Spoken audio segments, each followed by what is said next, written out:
দীর্ঘ সময় ধরে যারা সোভিয়েত ইউনিয়ন শাসন করেছিলেন তাদের মধ্যে অন্যতম হচ্ছেন জোসেফ স্টালিন, যিনি প্রায় 29 বছর সোভিয়েত ইউনিয়নকে নেতৃত্ব দিয়েছিলেন। 1890-এর দশকের শেষের দিকে সমাজতান্ত্রিক কর্মী হিসাবে জোসেফ স্টালিনের রাজনৈতিক জীবন শুরু হয়। 1894 সালে জোসেফ স্টালিন খ্রিস্টান ধর্মীয় সেমিনারিতে ভর্তি হন রাশিয়ার অর্থোডক্স চার্চের যাজক হওয়ার জন্য।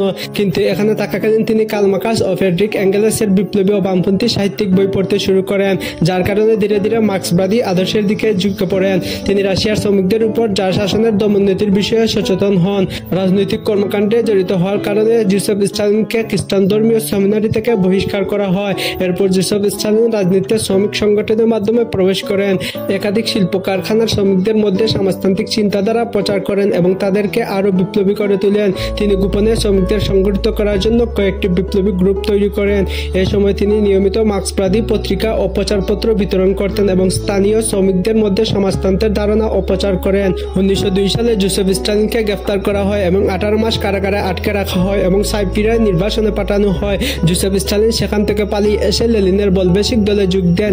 এই সময়ে রাশিয়ার রাজনৈতিক অস্থিরতা চরম পর্যায়ে গিয়ে পৌঁছায়। সরকারের বিরুদ্ধে ব্যাপক গণবিক্ষোভ শুরু হয়, যা একটি বড় বিপ্লবের দিকে ধাবিত হতে থাকে। এই সময়কার কর্মকাণ্ডের ভিত্তিতে তিনি পরবর্তীতে পার্টির শীর্ষ নেতৃত্বে উঠে পুরো সোভিয়েত রাশিয়াকে নেতৃত্ব দিয়েছিলেন। জোসেফ স্টালিন তার শাসন আমলে তার রাজনৈতিক প্রতিদ্বন্দ্বী, সামরিক অফিসার, বুদ্ধিজীবী, লেখক এবং সাধারণ জনগণের বিরুদ্ধে গণহারে গ্রেপ্তার ও হত্যার অভিযান চালান।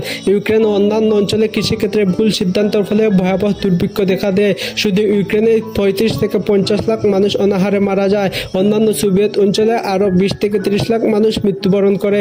জোসেফ স্টালিন সোভিয়েত ইউনিয়নকে একটি পরাশক্তিতে পরিণত করেছিলেন, কিন্তু তার শাসন আমলে সাধারণ মানুষের দুর্ভোগ ছিল সীমাহীন।